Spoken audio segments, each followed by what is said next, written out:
Welcome to the Tuned In Podcast, a podcast all about music and interviewing artists to find out what connects them to the music they create. Hosted by myself, Nick Brohall. I have a passion for music and want to get artist stories out there to connect people to the thing I love most, music. Hey everyone, what's going on? Welcome back to the second episode of Tuned In. As you know, this is a show all about music and anything related to that. Today I've got another special guest. He's local here to Boise and Caldwell mainly. Just got done doing a show at the Shredder opening up for Mark Battles. He is your boy, Dre The Prophet. Yo, what's good?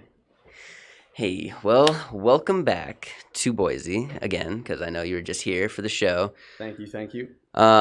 So, to give people kind of an idea of who you are, I kind of want to just say, wanted you to kind of give your story of how you got into music and what led you to the point.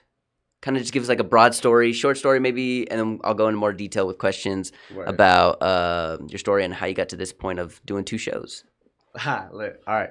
I'll try not to be too detailed because I tend to get lost in the details when I tell stories or backstories or whatever. But I really, I've been in love with music, hip hop specifically, for a long time since we first got MTV on Dish when I was in third grade, and then I kind of got exposed to Lil Wayne, and Drake was just barely coming out, Kid Cudi and all that. And so I took a liking to it, and it was always just I love to listen to it. And then one of my close friends actually, Chago Gomez, he's also another artist to keep your eyes out for. He started rapping, he started freestyling around me all the time. I was very timid to jump in for a long time, and then eventually another homie of mine that I met in college would freestyle as well, and I slowly started just giving them 2 bars, 4 bars, maybe 6 bars, slow and steady. And eventually I got confident enough to just spit, just be free with it. And freestyling was always super fun. And then in actuality, I met this girl who was kind of like a muse. She kind of helped her and my boy Chago and my boy Dante. Those 3 kind of gave me the confidence and inspiration to really just kind of start writing. And so I wrote my first song, which was for that girl. And it was fucking dope. I was like, yeah, I'm good at this. What? And so then I just kind of started writing a little bit more and more throughout the years. And that was probably my summer after my freshman year of college, which is, I think, maybe 3.5 years ago now. Maybe 4.5, something like that. And then I just kind of kept writing slow and steady. And then it wasn't until I took some time off from doing my regular studies and went to study abroad in Madrid in Spain. That shit was life-changing. And I really decided kind of out there that I was like, you know what, maybe I'm going to be serious about this. So the summer I came back from that, which was summer of 2018, I recorded most of the songs that I have out currently on my Spotify and my SoundCloud and Apple Music and other streaming platforms. And that's when I recorded most of that. And then my homie who was mixing all my stuff moved to New York. So then I didn't have anybody to do that for me anymore. So I was like, fuck, now I gotta learn this on my own. So at this point now, writing every now and then, trying to keep my pen sharp.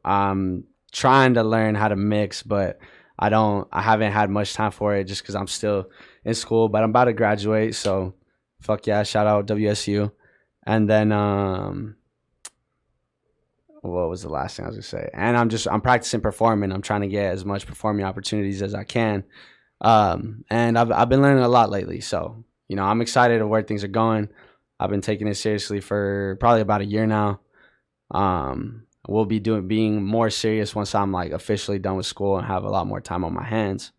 But yeah, that's a little bit of the backstory in a gist. All right, awesome. Going off the backstory, you, like you said, went to WSU. I kind of want to give a highlight as well as kind of a story behind the fact that you were one of the people to get the Millennium Gates Scholarship. Millennium Scholarship. Yes, There you sir. go, backwards. But you were the one of the few to get that, and Yes, sir. Your for boy's those pretty that don't smart. know, yeah, and for those who don't know, that's a scholarship that basically takes care of you to go to all 4 years of college, right? Yeah, Like, it's basically meets any need that you have. It's for minorities, which that I am. And yeah, it's for your whole undergrad, and then if you're in the STEM field, in the health field, or in the education field, they also give you there's certain limits to pay for grad school as well. However, I don't think I'll be doing that because I found my passion, which is the rap game.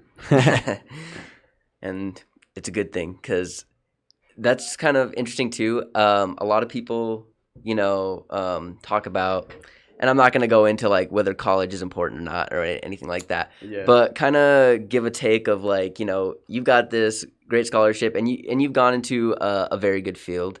Yeah.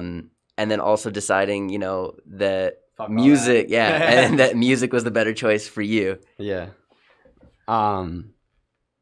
Wait. So what about that? Just So kind of like, expound on yeah, it. like kind of give an idea of like, going to college and you decide, like, and with that scholarship and then, like deciding, I would imagine that the passion for music had to be extremely crazy because I know Yeah. you as someone that's, and obviously you're working hard towards this, Yeah. but like hardworking in general, that's going to school and stuff like that, and kind of like deciding that even though you went to all 4 years, Yeah. and you're still gonna get your degree. Let's not mistake, he's not dropping out or anything like Yes, that. sir. He's still gonna have an awesome degree, but at the same time, still going towards the music life. No shade to Kanye, but not a college dropout. But so yeah, I mean I'm an electrical engineering major. I will be done this December. Um which is like 2 weeks away from this moment that we're recording this right now. But what was I gonna say? So yeah, I was doing like the engineering thing, and it was cool, and it's like I'm capable. I'd like to think of myself as a pretty smart person in terms of that, I guess. But I just like I kind of knew after meeting a couple other like I made some pretty good friends out of some engineers who were like social and cool because the stereotype is somewhat true where a lot of us aren't. But no shade to them, like they all got their own dope qualities in their own ways. But after meeting some of my homies that are engineers, and like I consider them like true engineers because they're like on their off time they're like, oh bro, like what if I connected these two, like what would happen if I did this circuit and soldered it this way and blah blah blah blah blah. Like they're always thinking about building something, and I find building things fun and stuff, but it's never like I don't get those ideas as to like, oh, let me try to build this. Like I'll get what's fun to me is like I'll be given like a project and it's like, okay, build this. I'm like, okay, let me try to do that. Like I guess I like puzzles at the end of the day. That really might be, I literally just thought of this right now. That literally might be why I liked engineering, decided to do it. But that's not like a passion. And I wish I would have found that I love to make music itself, not just listen prior to that, because then I would have gone into studying with my Gates scholarship, use that to study like production, audio engineering, or something closer to music itself. But everything happens for a reason. I'm not mad about where I'm at. I'm making some good money as an engineering intern right now. Shout out SEL. But what's it called?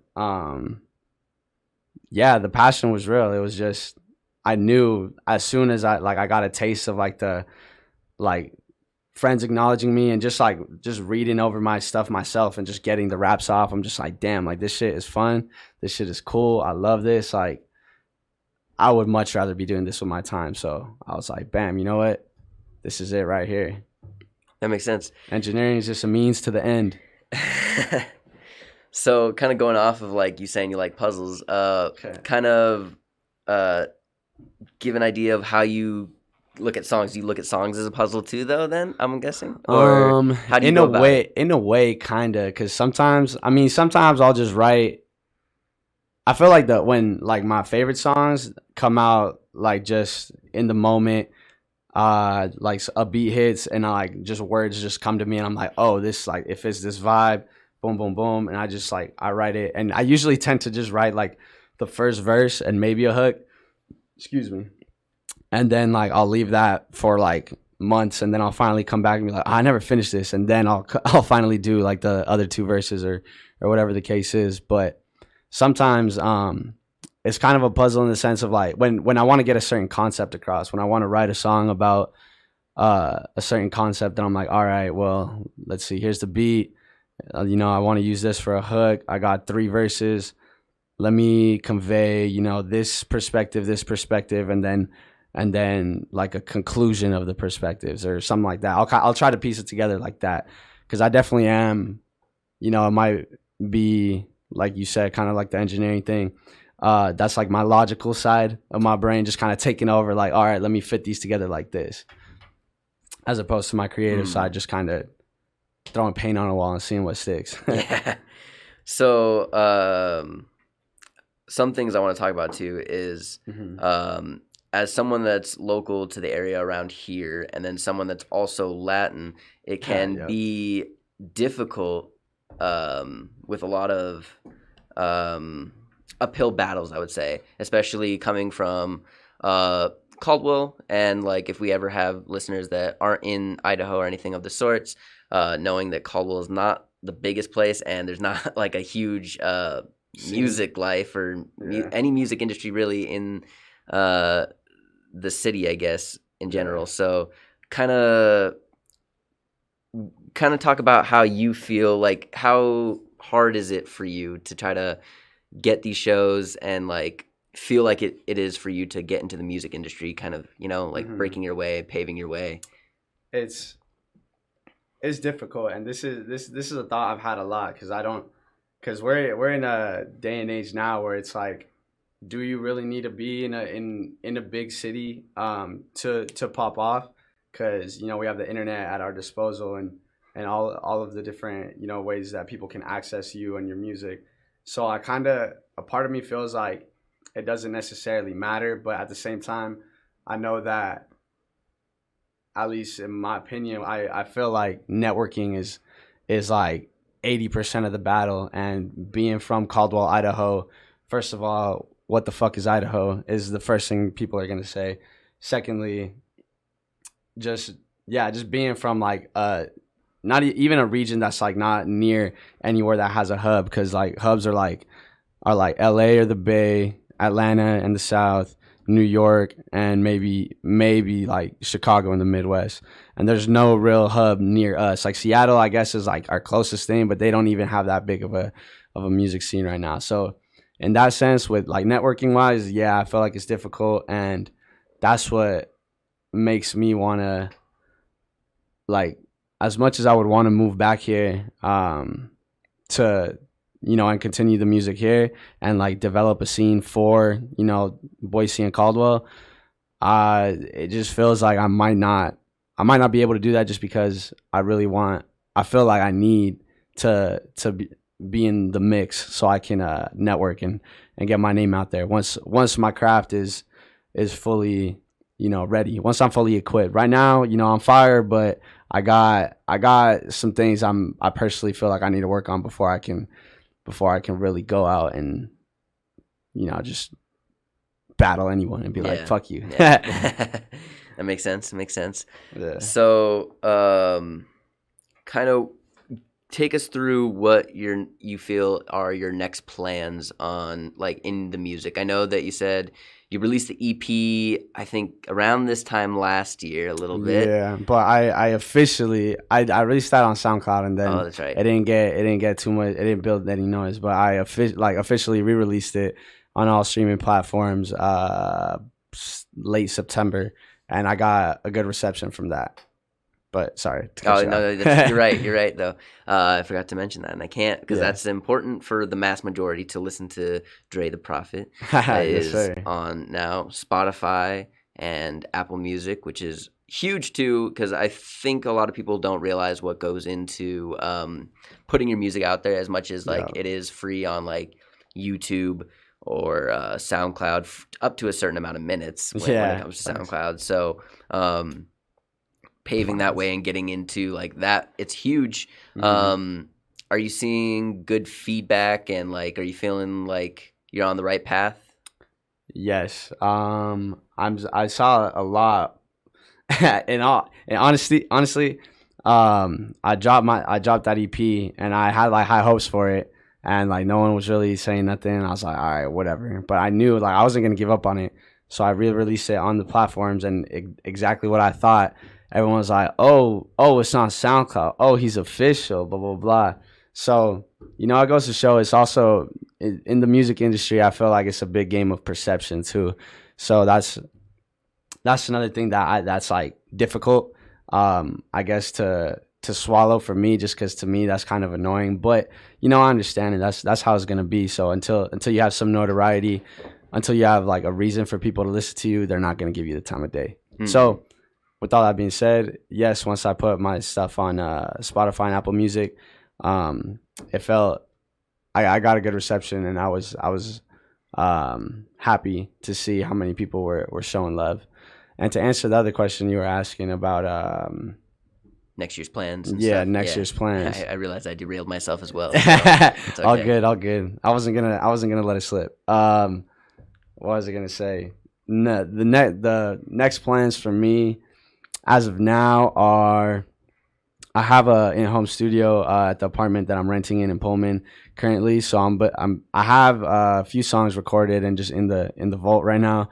I'm gonna do probably like 3 more that are ready by the time I have to move out, and then I'll have those. I'll figure out when I'm gonna release those, and then I'll be going to Mexico for 5 months at the top of this year, and that's gonna be super fun. I'm gonna work on learning Spanish because for those of you who have listened to some of my stuff, I have this track called Señorita, and that one's probably a fan favorite, probably one of my favorites, and it's bilingual. I do a verse in Spanish, do a verse in English, but I want to do some more of that because I feel like I can definitely that's a good lane for me because I can execute that very well, and so I'm trying to improve my Spanish to be able to do that. And when I get back, I'm gonna have like a 3-month off break of no work, no nothing, just music. And I'm excited for that because that's when I'm really gonna dive into figuring out my DAW, all my software, figuring out how to do all the technical shit that I need to do because I don't have no one else to do it for me. And then just working on the pen behind the scenes at all times as well. So by this time next year, there's gonna be a lot of heat being produced. That is good to hear, and it is interesting too because a lot of people, like I said, don't know what goes into it, especially with mixing, mastering, and recording all of it, and then all the mess ups that are involved and all the things that go into it, and memorizing the song so that you can perform. Yes, sir. The task in itself. It's a lot more than I initially thought. When I first decided to take it seriously, I was like, shit, I could do this. And then every like new little step that I was making, I was like, man, this is a lot of work. But I'm in love with it, so it's cool. It's just a challenge. Yeah. And they say you don't work if you love what you do. So I mean, facts. There you go. Where can people find you on social media? So all of you guys can find me at Dre The Prophet. If you just search that on Instagram, my SoundCloud, and all streaming platforms, that's where you'll find me. But for my Snapchat and my Twitter handles, those are Dope Finds Dre. Just plain simple like that. DOPEFINDSDRE. Well, you heard it here, everyone. He will be releasing a lot of heat next year, so keep your eyes out, watch him grow, see him on the career path that he has chosen, and we'll see you next time. Thanks for joining us. A lot of fuego. We out. Woo.